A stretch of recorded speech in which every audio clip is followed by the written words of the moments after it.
Olá, nós voltamos, estamos ao vivo novamente e estamos aqui, nós já oramos por pessoas, não é? E agora nós vamos estar orando por esse tempo que nós temos. Se você está com a Bíblia na mão, pode abrir lá no capítulo 14. Nós estamos aqui em São Paulo, estamos na casa de um primo, Rodrigo, e então estamos num ambiente bem diferente, tá bem? E eu gostaria que você então, agora junto comigo, ore para que isso que nós vamos fazer seja relevante para a minha vida, para a sua vida, tá bem?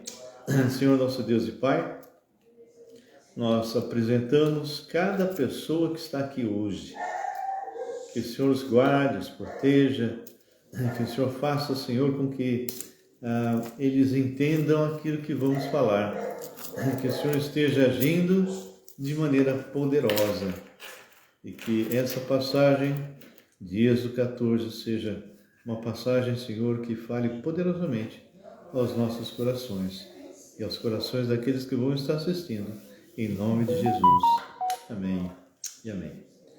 Ok, nós temos aí capítulo 14, nós vamos estar pensando algumas coisas importantes aqui e vocês vão perceber realmente que Deus tinha um propósito para cada uma das coisas. Nós já lemos alguns pontos importantes, não é?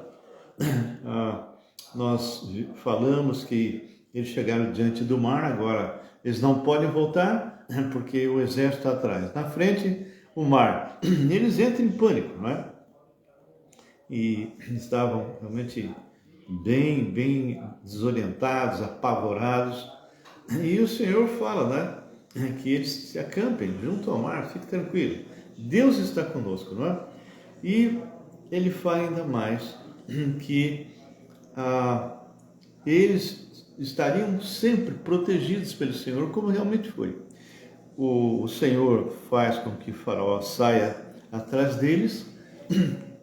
É como se caísse a ficha, poxa, mandamos embora aqueles que são os nossos escravos e agora não, vamos atrás, vamos pegá-los, não é? Por quê? Porque o Senhor endureceu o coração do faraó, como está no versículo 8, e eles então começam a perseguir os filhos de Israel. E a palavra fala que essa perseguição foi através de cavalos, carros, cavaleiros, um exército tremendo, não é? E de repente eles agora levantam os olhos e eles agora se veem, né? Tanto os egípcios enxergam o pessoal, o povo de Israel, como o povo de Israel está vendo, mas o Senhor vai fazer uma separação então entre eles. No versículo 12 disse: não é isto que te dissemos no Egito, deixa-nos para que sirvamos os egípcios, pois melhor nos fora servir aos egípcios do que morrer no deserto. Esse povo de Israel, apesar de ter visto todos os sinais do Senhor, as manifestações tremendas daquelas pragas, eles agora estão dizendo: acho que vocês nos trouxeram aqui porque eu acho que não tinha sepultura lá no Egito suficiente, não é? Moisés diz no versículo 13: não temais. Essa é a palavra que muitos crentes esquecem.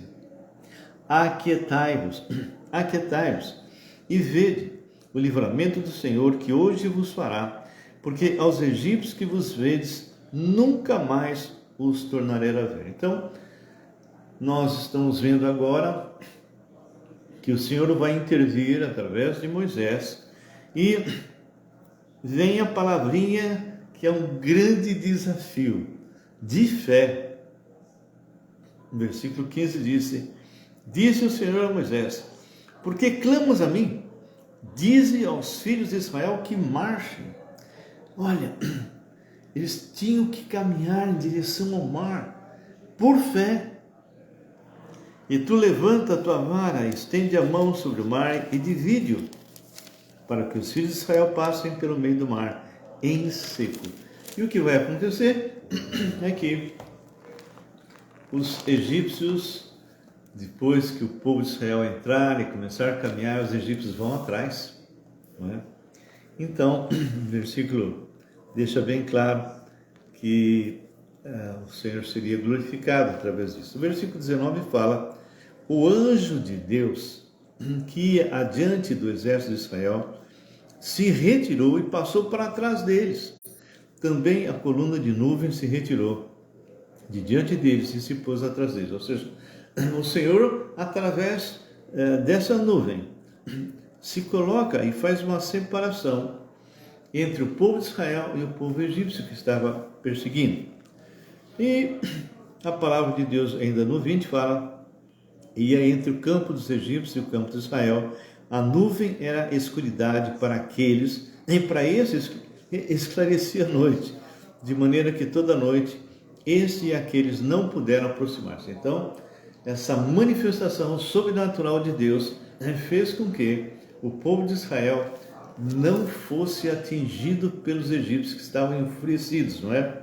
Bem, versículo 23 já começa a falar sobre a destruição do exército. Queridos, quando o mar se abriu e o povo de Israel começa a passar, e eu começo a visualizar isso, você imagina, você é um cidadão israelense, morrendo de medo porque os egípcios estavam atrás. De repente, você agora se vê caminhando em terra seca, só que você olha para o lado, olha para o outro e você é um mundaréu de água.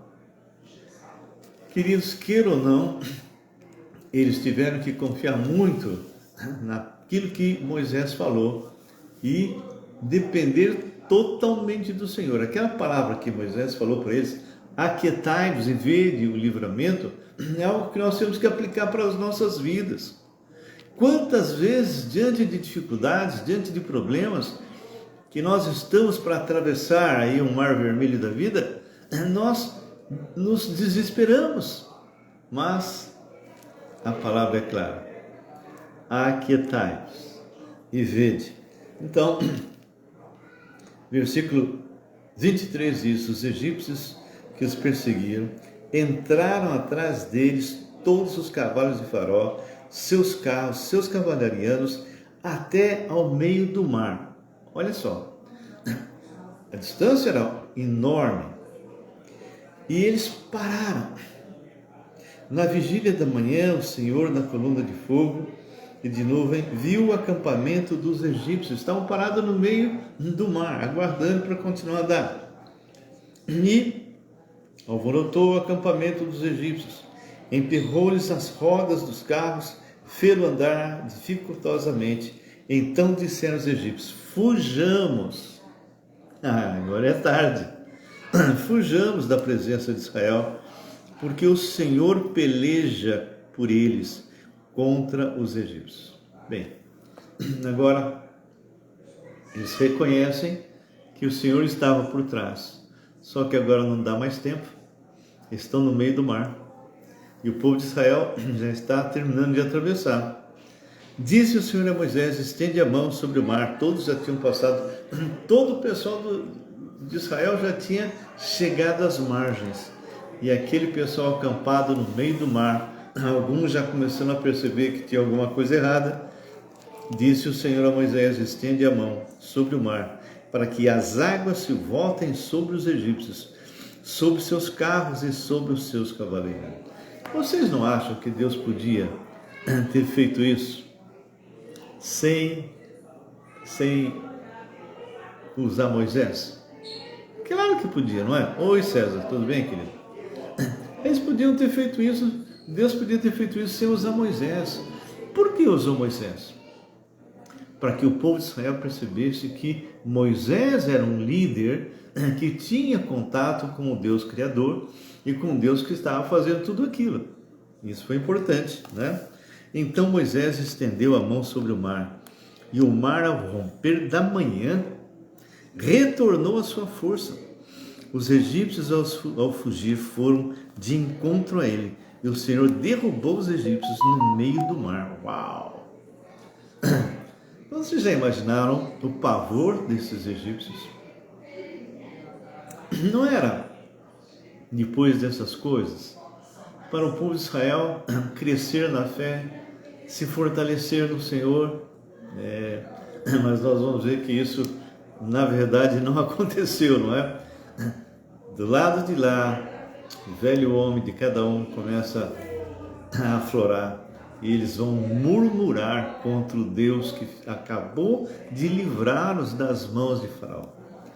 E voltando as águas cobriram os carros e os cavalarianos e todo o exército de Faraó que os havia seguido no mar. Nem ainda, olha só, nem ainda um deles ficou. Mas os filhos de Israel caminhavam a pé enxuto pelo meio do mar, e as águas lhe eram quais muros à sua direita e à sua esquerda. Assim o Senhor livrou Israel naquele dia da mão dos egípcios. Israel viu os egípcios mortos na praia do mar. É interessante, não é? Quando pega esse versículo específico, 29, a gente pode ter uma ideia, e nós não temos, eu já pesquisei, já tentei, mas eu fico imaginando, será que o povo de Israel ainda não tinha conseguido atravessar tudo? E o mar que estava fechando era só onde estavam os egípcios? Bom, acontece que a palavra de Deus fala exatamente o seguinte: e voltando, as águas cobriram os carros e os cavalarianos e todo o exército de Faraó que os havia seguido no mar, nem ainda um deles ficou. Mas os filhos de Israel caminhavam a pé enxuto pelo meio do mar, e as águas lhe eram quais muros à sua direita e à sua esquerda. Assim, o Senhor livrou Israel naquele dia das mãos dos egípcios, e Israel viu os egípcios mortos na praia do mar, e viu Israel, olha como o homem é de coração endurecido, né? E viu Israel o grande poder que o Senhor exercitara contra os egípcios, e o povo temeu. Será que ele temeu por muito tempo? E o povo temeu ao Senhor e confiaram no Senhor e em Moisés, seu servo. Bem, só até esse capítulo 14, a gente já percebe que o povo de Israel temeu o Senhor. Mas a grande pergunta é, por quanto tempo? Por quanto tempo? O capítulo 15 diz assim: então, entoou Moisés e os filhos de Israel este cântico ao Senhor, e disseram: cantarei ao Senhor, porque triunfou gloriosamente, lançou no mar o cavalo e o seu cavaleiro. O Senhor é a minha força e meu cântico. Ele me foi por salvação, este é o meu Deus, portanto eu o louvarei. Ele é o Deus de meu Pai, por isso o exaltarei. Eu quis realmente dar uma forçada nisso aqui, porque o povo de Israel, ele tem a mesma natureza decaída que nós temos. Eles viram a manifestação de Deus a todo instante, de todas as formas. As pragas, a morte dos primogênitos, a saída deles, a travessia do Mar Vermelho, a ponto de Moisés fazer um louvor, e ele fala: o Senhor é homem de guerra, o Senhor é seu nome. Lançou no mar os carros de Faraó e o seu exército, e os seus capitães afogaram-se no Mar Vermelho. Os vagalhões os cobriram, desceram as profundezas como pedra. A tua destra, ó Senhor, é gloriosa em poder. A tua destra, ó Senhor, despedaça o inimigo. Então Moisés começa a cantar, mostrando e falando para o povo de Israel quem é esse Deus que eles não conheciam. Imagina, 430 anos preso no Egito, vendo vários e vários falsos deuses. E agora eles estão vendo a manifestação do único Deus verdadeiro. E Moisés está exaltando, ele está glorificando o Senhor. Ele fala mais, lá no versículo 7, Na grandeza da tua excelência, derribas os que se levantam contra ti, envias o teu furor, que os consola como restolho. Com o refogar das tuas narinas, amontoaram-se as águas, as correntes pararam em montão, os vagalhões coalharam-se no coração do mar. O inimigo dizia: perseguirei, alcançarei, repartirei os despojos, a minha alma se fartará deles, arrancarei a minha espada, a minha mão os destruirá. Isso era o que o povo de Israel temia que os egípcios fizessem, e isso era o que os egípcios queriam fazer, acabar com o povo, não é? Sopraste com teu vento o mar, e o mar os cobriu. Afundaram-se com chumbo em águas impetuosas. O Senhor, quem é como tu entre os deuses? Quem é como tu, glorificado em santidade terrível, em leitos gloriosos que operas maravilhas? Estendeste a tua destra, a terra os tragou. Com a tua beneficência guiaste o povo que salvaste. Com a tua força o levaste à habitação da tua santidade. Para quem chegou agora, olá Camila, tudo bem? Para quem chegou agora, estamos aqui no capítulo 15 de Êxodo. O povo de Israel já atravessou o Mar Vermelho e agora Moisés está louvando a Deus, contando o que realmente Deus fez, não é? Os povos o ouviram, eles estremecem, agonias apoderaram-se dos habitantes da Filícia.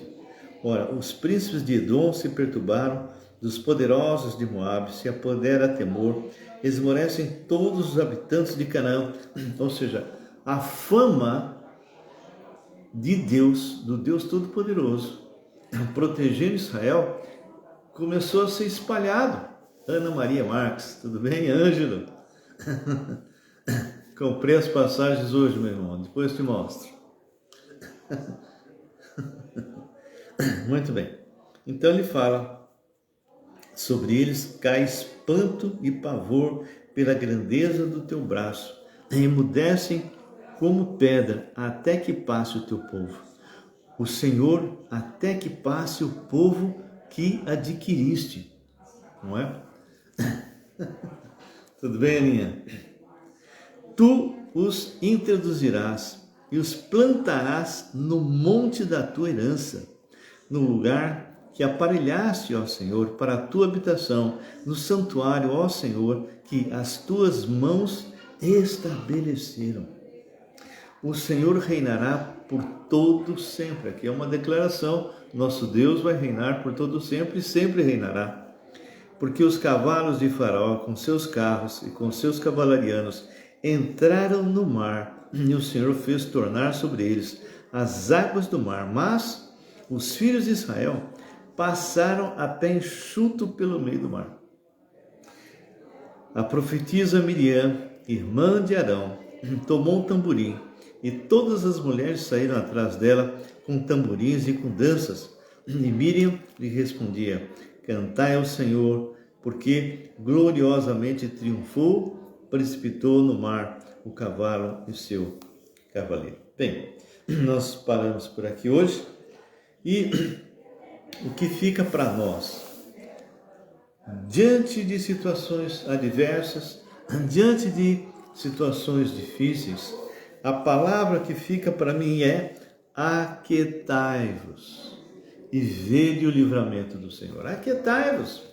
Não importa a tribulação que você esteja passando, se você está limpo diante de Deus, aí é a condição, né? Se você realmente se arrependeu de todos os seus pecados, se você está fazendo a respiração espiritual, jogando para fora os seus pecados, confessando, né, se arrependendo e se enchendo do Espírito, se aproprie do Salmo 91.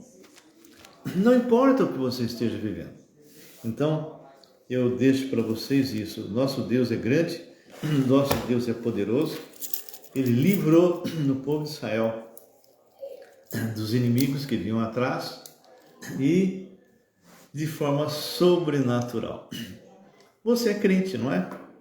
Você é filho de Deus. Você é santuário do Espírito Santo. Você tem dons, você tem autoridade sobre demônios, você tem um ministério.